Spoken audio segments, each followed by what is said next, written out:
விவேகா வாஸ்து வாஸ்து நிபுணர் டிடி அதிபன்ராஜ். குடும்பமே கடன் தொல்லையில் சிக்கிவிட்டால் அதிலிருந்து மீண்டு வருவது பெரும் சிக்கலாகிவிடும். இதனால் குடும்ப உறுப்பினர்களிடம் மனநிம்மதி ஒற்றுமை குலையும்.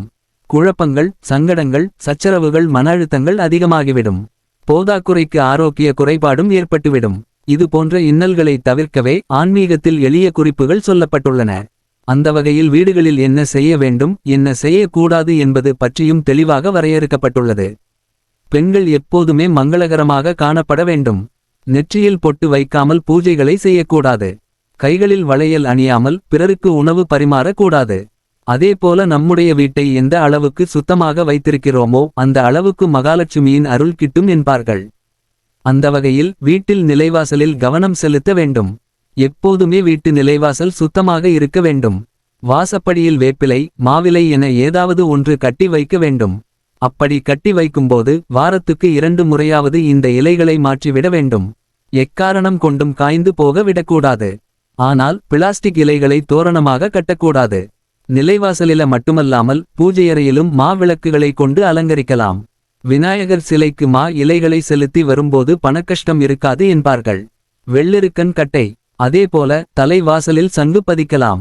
குறிப்பாக 5 வெள்ளிக்கிழமைகளில் மகாலட்சுமிக்குரிய வசிய பூஜை செய்த வலம்புரி சங்கை வாசற்படியில் பதிப்பதால் வளமான வாழ்க்கை அமையும். அதேபோல மரம் அல்லது மண்ணினால் செய்யப்பட்ட யானை பொம்மைகளை வைக்கலாம். அதேபோல வெள்ளெருக்கன் கட்டை மஞ்சள் நீரில் கழுவி அந்த கட்டையின் மேல் மஞ்சள் குங்குமம் பூசி சிகப்பு கயிற்றினை கொண்டு வாசற்படியில் கட்டி விட வேண்டும். அத்துடன் தினந்தோறும் இந்த கட்டைக்கும் ஊதுபத்தி காண்பித்து வந்தால் வீட்டிற்குள் எதிர்மறை எனர்ஜி நுழையாமல் தடுக்கப்படும்.